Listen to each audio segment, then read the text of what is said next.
रूहानी साया।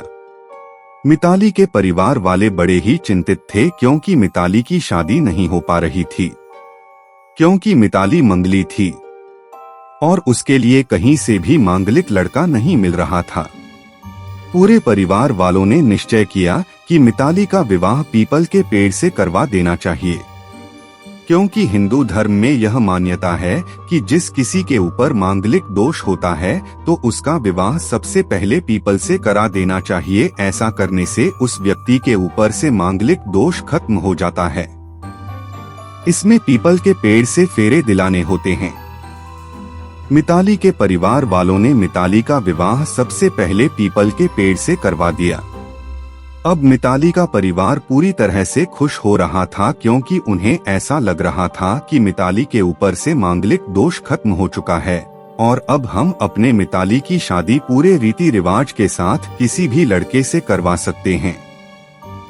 इस तरह से सोचते हुए मिताली के लिए एक रिश्ता आया और उसके साथ मिताली का विवाह पूरे रीति रिवाज के साथ किया गया।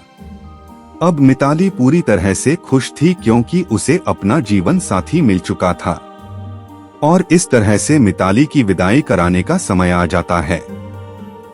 सभी की आंखें नम है, लेकिन दिल में एक खुशी है कि मिताली की शादी इतने दिनों से रुकी हुई थी जो कि हो चुकी है। जब गृह प्रवेश का समय आता है तब मिताली अपने पति सचिन के साथ घर प्रवेश करती है। जैसे ही मिताली अंदर जाती है तब उसके साथ कोई तीसरा व्यक्ति भी उसके पीछे पीछे जा रहा होता है, परंतु यह व्यक्ति किसी को दिखाई नहीं देता है, क्योंकि यह एक साया है।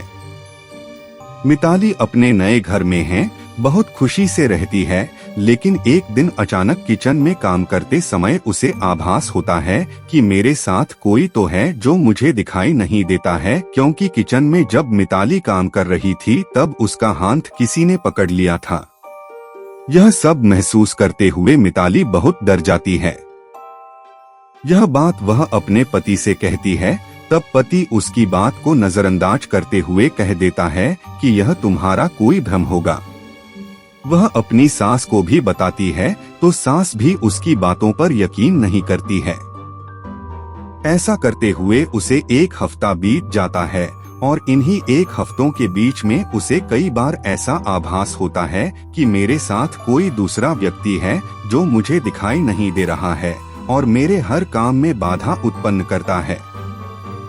एक रात मिताली अपने कमरे में सो रही थी कि उसे ऐसा लगता है कि मेरे बगल में कोई लेटा है। इस वजह से करवट लेकर देखने की कोशिश करती है कि उसे अचानक से किसी व्यक्ति का डरावना सा चेहरा नजर आता है, जिसे देखकर वह बहुत चौंक जाती है और उसके मुंह से चीखने की जोरदार आवाज निकल जाती है। उसका पति सचिन बगल में लेटा हुआ था। वह एकदम से जग जाता है और अपने पत्नी की तरफ सांत्वना भरा हाथ बढ़ाता है और उससे पूछता है कि मिताली, तुम्हें क्या हुआ? तुम ऐसे डर क्यों रही हो? मिताली अपने पति को बताती है कि मेरे बगल में एक आदमी लेटा हुआ दिखाई दिया जिसका चेहरा बहुत डरावना था। इस बार भी उसका पति इसकी बातों पर यकीन नहीं करता है, क्योंकि अभी भी उसे ऐसा लगता है कि मेरी पत्नी को शायद कोई सपना आया होगा जिसकी वजह से वह ऐसी बातें कर रही है। वह उससे कहता है कि शायद यह तुम्हारा सपना होगा जिसकी वजह से तुम्हें ऐसे डर लग रहा है। अब मिताली को भी यकीन हो गया कि शायद मेरा पति सही कह रहा है, हो सकता है कि मुझे कोई सपना आया हो। ऐसा सोचते हुए वह दोबारा से सोने के लिए आंखें बंद करती है, लेकिन इस बार जो होता है वह सबके रोंगटे खड़े कर देने वाला दृश्य होता है। तकरीबन रात के 1:30 बजे होंगे कि वह साया मिताली के शरीर में घुस जाता है और मिताली को ऊपर से नीचे पूरा हिला देता है। मिताली हवा में लटक जाती है। वह अपने पति सचिन की आवाज तो लगाती है, लेकिन उसकी आवाज को वह भूत दबा देता है।